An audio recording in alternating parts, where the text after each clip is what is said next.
Novel کیسی جیت کیسی مات، قلمکار سمیرہ حمید۔ میری فلائٹ لیٹ ہو رہی تھی اور میں ایئرپورٹ پر اپنا سامان گھسیٹتے ہوئے بھاگ رہا تھا کیونکہ بار بار میرے نام کا اعلان ہو رہا تھا۔ آ رہا ہوں یار، میں ایسے چلایا جیسے رن وے پر دوڑتا ہوا جہاز اپنی رفتار دھیمی کر لے گا اور ایئر ہوسٹس دروازے میں لٹک کر کہے گی، تھوڑا تیز بھاگو، ہاتھ دو، ہاتھ دو، ہاں اب بس کود جاؤ۔ اور میں بس کود گیا، کاؤنٹر سے پیپرز چیک کرواتے، تیزی سے پیچھے پلٹتے، خوش بختی سے بدبختی کی طرف۔ اس کے بیگ پر امی! یہ آواز بیگ پر گرنے کے بعد نکلی تھی۔ اس سے پہلے میں اس لڑکی سے ٹکرایا تھا جس کے گھونسلہ بالوں میں سے اس کی شکل ڈھونڈ کر دیکھنی پڑتی تھی۔ میں لڑکھڑا کر گر گیا، وہ لڑکھڑا کر سنبھل کر کھڑی ہو گئی۔ مجھے ہیل میں جھونک کر وہ واٹ دا ہیل بڑبڑاتی ہوئی اپنے گھونسلے میں سے متوقع انڈوں یا چوزوں کو تلاش کرنے لگی، اور میں وہ آنکھ جو چند سیکنڈ پہلے تک تو سب کچھ صاف دکھا رہی تھی، لیکن اب اس نے ایئرپورٹ ورلڈ کو بلڈ ورلڈ میں بدل دیا تھا۔ ایسا کیوں؟ کیونکہ میں منہ کے بل کسی ہتھیار پر گرا تھا، یقیناً کوئی خونی آلہ یا پھر جنونی آلہ۔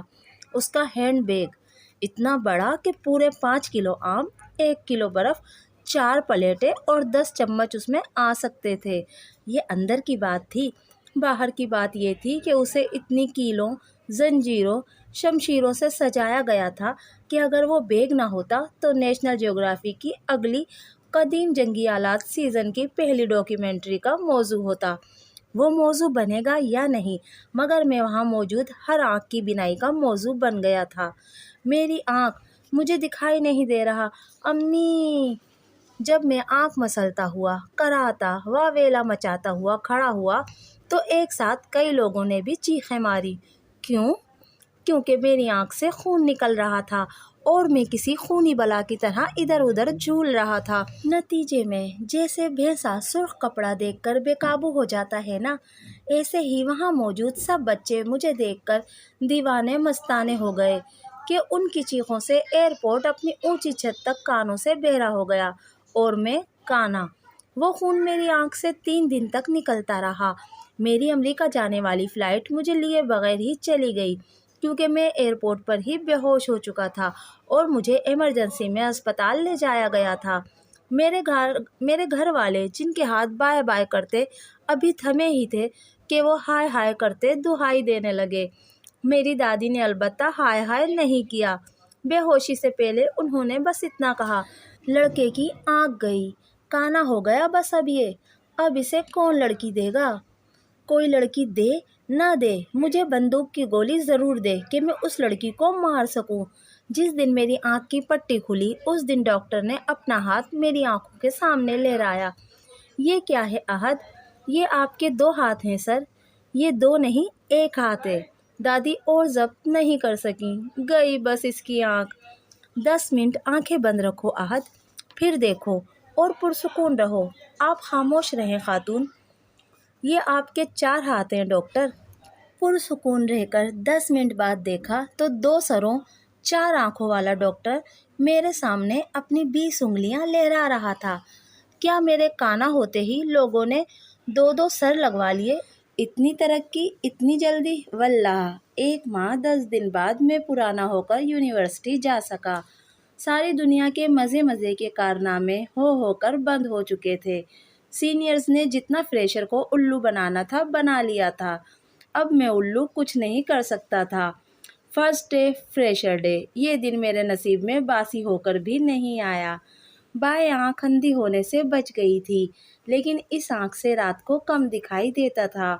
شروع میں مجھے 2 سے 3 نظر آتے تھے، علاج کے بعد 3 سے 6 ہو گئے۔ قصور پاکستانی ڈاکٹروں کا نہیں تھا، قصور تو اس کیل کا تھا جو میری آنکھ کے عدسے میں لگی تھی اور اسے کہیں کا نہیں چھوڑا تھا۔ اس اکیلی آنکھ کے لیے مجھے دوسری آنکھ پر بھی چشمہ چڑھانا پڑا۔ نقصان ایک کا ہوا تھا، سزا دونوں کو ملی تھی۔ اینک یعنی چشمہ، پر چیچے چشمہ، اب اسے کتنا بھی ڈیسنٹ، شریف، نیک، فیشنیبل بنا لیا جائے، یعنی آئی گلاسز، ریڈنگ گلاسز کہہ لیا، مان لیا، منوا لیا، لیکن اس کے تکلیف استعمال میں کوئی کمی نہیں آئی۔ گول شیشوں کی 2 عدد کھڑکیاں جن کی دھن بار بار صاف کرنی پڑتی ہے اور ناک سے اوپر اٹھا کر رکھنے کے لیے اپنے ہاتھوں کو اٹھانا پڑتا ہے، مجھے عادت نہیں تھی تو میں نے ناک کے کنارے پر کرسٹل ٹیپ کا چھوٹا سا گولا بنا کر چپکا لیا تھا، وہاں اینک کو ٹکا کر رکھتا تھا۔ اینک تو وہاں ٹکی رہتی تھی لیکن میری ناک پھوں پھوں کرتی تھی۔ کرتی رہے، اب میں کس کس کے ناز نخرے اٹھاؤں۔ ویسے ہی شکل اماوس کا چاند تھی، اوپر سے یہ 2 ٹائر بھی چڑھ گئے۔ ایک دن دادی نے کہہ دیا، دادی کو عادت ہے سچ بولنے کی، وہ اتنا سچ بولتی ہیں کہ ایک دن باتوں ہی باتوں میں اپنی اصلی عمر بھی بتا گئی۔ خاندان کی دوسری دادیوں کے بقول میری دادی تھیں تو 60 سے کہیں اوپر کی، لیکن بتاتی پھرتی تھی کہ ابھی تو 60 کا ہونے میں کئی سال ہیں، اور اصل میں دادی کے 70 کا ہونے میں صرف 1 سال بچا تھا۔ خیر، تو اگلے ہی دن میں نے دونوں کالے ٹائر بدلوا لیے کہ وہ ٹائر کم اور ٹائیگر ووڈ کے گولف بال زیادہ لگیں، لیکن پھر بھی میں جب جب آئینہ دیکھتا مجھے یہ احساس ہوتا کہ 2 عدد ٹائر میری آنکھیں کچل رہے ہیں۔ اصولاً تو مجھے اس لڑکی کا سر کچل دینا چاہیے تھا جو اپنے ساتھ ایسا ہٹلرانہ بیگ لے کر گھوم رہی تھی۔ میں حیران ہوں کہ آج کل فیشن کے نام پر ہو کیا کیا رہا ہے۔ اب کیل کانٹوں زنجیروں سے فیشن کیا جائے گا، اور یہ کون سے ڈیزائنر ہیں جو ایسے بیگ بنا کر برانڈ کے نام پر دہشت پھیلا رہے ہیں؟ یہ لڑکی خود لوہار بنی اپنے یہ شوق پورے کر رہی ہے۔ میں اس لڑکی سے یہ ضرور پوچھوں گا جب کبھی وہ مجھے نظر آ گئی، لیکن چونکہ عموماً قاتل ہمیشہ روپوش رہتا ہے تو میرا قاتل بھی روپوش تھا، اور مقتول کی روح ہمیشہ بے چین رہتی ہے اور ادھر ادھر بھٹکتی ہے، تو میری روح کا بھی بس یہی کام تھا، اینک کی تلاش میں یہاں وہاں بھٹکنا اور 2 سے 3 اور کبھی 3 سے 6 سروں والوں کو دیکھنا۔ میرا شیر دل ایسے مناظر پر ٹڈی ہو جاتا ہے تب بھی جب میں خود کو ہی آئینے میں دیکھ لیتا ہوں۔ میں کاؤنٹر سے اپنا ٹکٹ چیک کروا کر پلٹی ہی تھی کہ وہ مجھ سے ٹکرا گیا اور میں گرتے گرتے بچی، لیکن وہ بچتے بچتے گر ہی گیا۔ اس لڑکے کو کیا ہوا؟ جب وہ لڑکا اسٹریچر پر ڈال کر لے جایا جا رہا تھا تو بابا ریسٹ روم سے میری طرف آتے ہوئے بولے، اور کہانی کو اپنی مرضی کا رخ دینے کے لیے میں نے جھوٹ بولنے میں تحمل کرنا نالائقی سمجھا۔ وہ مجھ سے بدتمیزی کر رہا تھا، میں نے یہ بیگ گھما کر اس کے سر پر دے مارا۔ کیا واقعی؟ خوشی سے بابا کی آواز کانپنے لگی۔ اگر سیکیورٹی والے نہ آ جاتے تو وہ اسٹریچر پر جانے کے قابل بھی نہ رہتا۔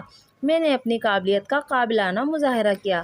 کیا کہہ رہا تھا تم سے، الو کا پٹھا؟ مجھے آواز کیوں نہیں دی؟ کیوں دیتی آواز، جبکہ آپ نے ایسے ہی کسی وقت کے لیے مجھے گوریلا ٹریننگ دی ہوئی ہے؟ پھر یہ بیگ بہت کام کا ہے۔ فخر کرو اپنے باپ پر شیزا، اگر میں نے آج تمہیں وہ سب نہ سکھایا ہوتا تو تم ایسے لفنگوں سے ڈر ڈر کر رہتی۔ ڈر ڈر کر منہ بنا بنا کر میں نے اپنا بچپن گزارا تھا۔ بابا کو یہ وہم لاحق تھا کہ دنیا کا ہر شخص مجھے نقصان پہنچا سکتا ہے، ہر شخص لچا ہے، لفنگا، بدمعاش اور بدذات ہے، تو ایسے لفنگوں سے نبرد آزما ہونے کے لیے مجھے ٹریننگ دی جانی چاہیے جو برے وقت میں میرے کام آ سکے۔ برا وقت باہر سے تو مجھ پر کبھی نہیں آیا، اور گھر کے اندر کا برا وقت کبھی ٹلا نہیں۔ پہلے مجھے کراٹے سکھائے گئے، پھر باکسنگ۔ گو بابا کو میرے محمد علی کے بننے پر پورا یقین تھا، اور وہ خواب میں مجھے لیلا علی کے ساتھ مقابلہ کرتے دیکھ بھی چکے تھے، لیکن وہ شیزا ہی کیا جو محمد علی بن کر لیلا علی کے دانت توڑ ڈالتی۔ میں 2 مہینوں میں ہی بابا کے بظاہر سیدھے سادے پنچ کھا کر ڈھیر ہو گئی، اور 3 مہینے تک بیماری کا ڈرامہ بنا وقفے کے جاری رکھا۔ تب کہیں جا کر لیلا علی ہمارے گھر سے رخصت ہوئی۔ اب بابا مجھے کچھ ٹرکس سکھانے لگے جن کی مدد سے میں ایمرجنسی میں اپنا دفاع کر سکتی۔ ان ٹرکس میں سب سے سادہ ٹرک یہ تھا کہ کیسے میں بجلی کے تار کو پیچھے سے پکڑ کر کسی کے بھی ناک کان میں گھسیڑ سکتی ہوں۔ گو یہ ٹرک سکھاتے ہوئے 2 بار انہیں اور پورے 14 بار مجھے کرنٹ لگ چکا تھا، لیکن میں سیکھوں گی نہیں تو دفاع کیسے کروں گی؟ چھوٹی بڑی چوٹیں تو کھیل کا حصہ ہوتی ہیں۔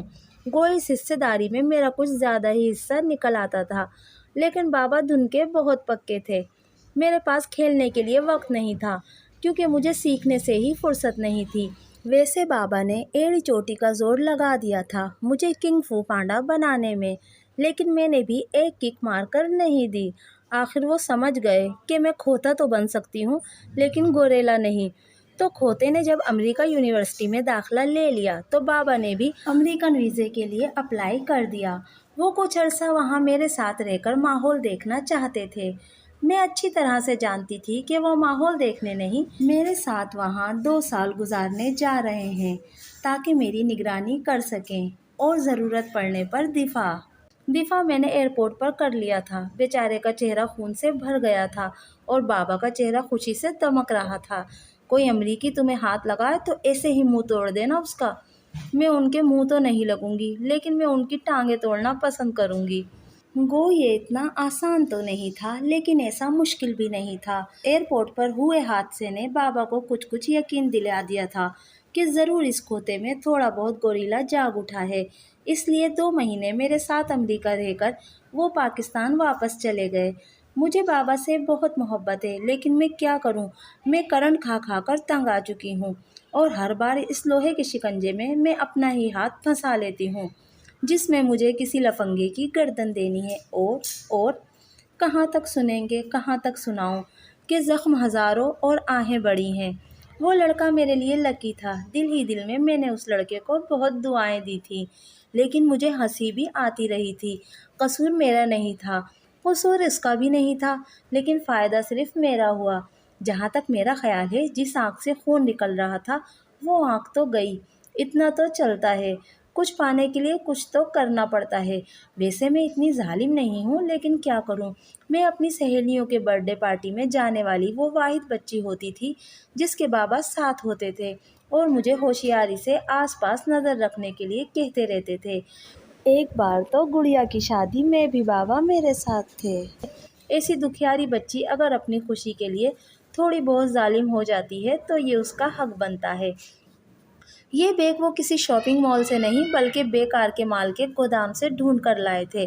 ویسے تو وہ کیل کانٹوں، زنجیروں، شمشیروں سے فیضیاب تھا ہی، لیکن سب سے زیادہ حیرت مجھے گھوڑے کی نال دیکھ کر ہوئی۔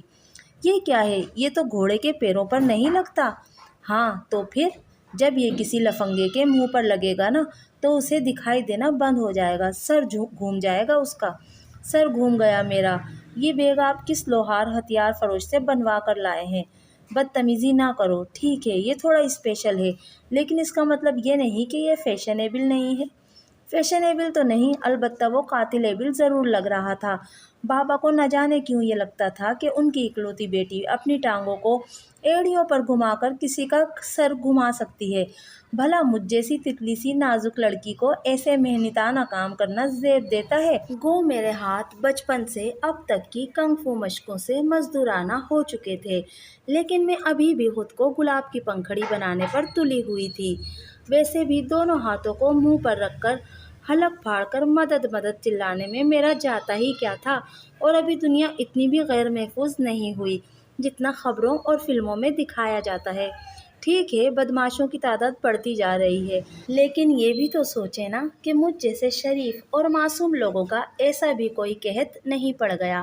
ہم اچھے لوگ ابھی بھی میسر ہیں۔ کیا ہی اچھا ہوتا کہ اچھے لوگ ایک الگ پلانٹ اور برے لوگ کروڑوں نوری سال کے فاصلے پر کسی گندے سے پلانٹ پر الگ تھلگ رہتے۔ اب ایسا نہیں ہوا تھا اور اچھے اور برے لوگ ایک پلانٹ پر تھے تو یہ جدید کاروں کی نمائش تھی جس میں ہم سب کلاس فیلوز آئے تھے۔ نہ ہمیں کار لینی تھی، نہ ہمیں کوئی تحقیقی مقالہ تحریر کرنا تھا۔ ہم بس ان ٹاپ ماڈلز کو قریب سے دیکھنے آئے تھے جو دور سے بھی زندگی میں کبھی دکھائی دینے والی نہیں تھیں۔ 30 منٹ میں نے کل ملا کر 7 ٹاپ ماڈلز کو دیکھ لیا تھا اور 31ویں منٹ پر ہٹ اینڈ رن گرل کو۔ وہ سامنے وہ کھڑی تھی میری قاتل۔ کچھ دور کھڑی وہ ہنس ہنس کر کسی سے باتیں کر رہی تھی۔ بائیں کانی آنکھ پھڑکنے لگی۔ مجھے رلا کر تم ہنس رہی ہو؟ میں نے آنکھ پیستے ہوئے کہا۔ پتہ نہیں یہ میرے بدلے کی آگ کی تپش تھی یا اس لڑکی کی چھٹی ساتویں حصی باکمال تھی کہ اس نے اپنے سامنے کھڑی لڑکی کے سر کے پیچھے سے ترچھا کر کے اپنا سر نکالا، بالوں کے گھونسلے میں چھپے چہرے کو تھوڑا نمایاں کیا اور ابرو اچکا کر مجھے دیکھا اور اس کے ہونٹوں پر ایک مسکراہٹ مچل گئی۔ میں جان گیا کہ وہ مجھے جان گئی ہے، جیسے میں اسے پہچانتا تھا وہ بھی مجھے پہچانتی تھی۔ قاتل کو مقتول یاد نہیں ہوگا تو پھر اس کا منہ فٹے منہ ہی ہوگا۔ میں ساری دنیا کو پیچھے چھوڑ کر اس کی طرف بڑھا۔ مجھے اس کے سوا کچھ دکھائی نہیں دے رہا تھا۔ وہ رولز رائس کے پاس کھڑی تھی۔ ہاتھ کے اشارے سے اس نے اپنے سامنے کھڑی لڑکی کو ایک طرف ہو جانے کے لیے کہا۔ شاید وہ خود کو مجھ سے ملاقات کے لیے تیار کر رہی تھی۔ آج اس کے پاس وہ ہتھیار بھی نظر نہیں آ رہا تھا جس سے اس نے مجھ پر وار کیا تھا۔ اگر میں تھوڑی دیر کے لیے اسپائڈر مین بن جاتا تو ایک جال اس پر پھینکتا اور اسے چھت کے ساتھ مکھی کی طرح لٹکا دیتا اور کوئی 200 کروڑ سال سے اسے وہاں ایسے ہی لٹکا رہنے دیتا۔ لیکن میں کانا مین تھا اور مجھے اسے دونوں آنکھوں سے کانا کرنا تھا اور یہ یاد دلانا تھا کہ ایسے ویسے ہتھیار لے کر وہ سفر نہیں کر سکتی۔ اسے یہ اجازت کس نے دی ہے کہ وہ جنگی آلات سے لیس ہو کر میدان میں نکل آئے اور معصوم انسانوں کو زخمی کرے؟ کیا یہ معمولی بات تھی کہ میری آنکھ کی بینائی بس جاتے جاتے بچی تھی اور اب بس اتنی بچی رہ گئی تھی کہ بس میری عزت بال بال بچتی تھی۔ اکثر راتوں کو میں دو سروں والوں کو دیکھ کر خوف سے موت کے قریب ہو جاتا تھا تو میں اس کی طرف جا رہا تھا اور بس اسے ہی دیکھ رہا تھا۔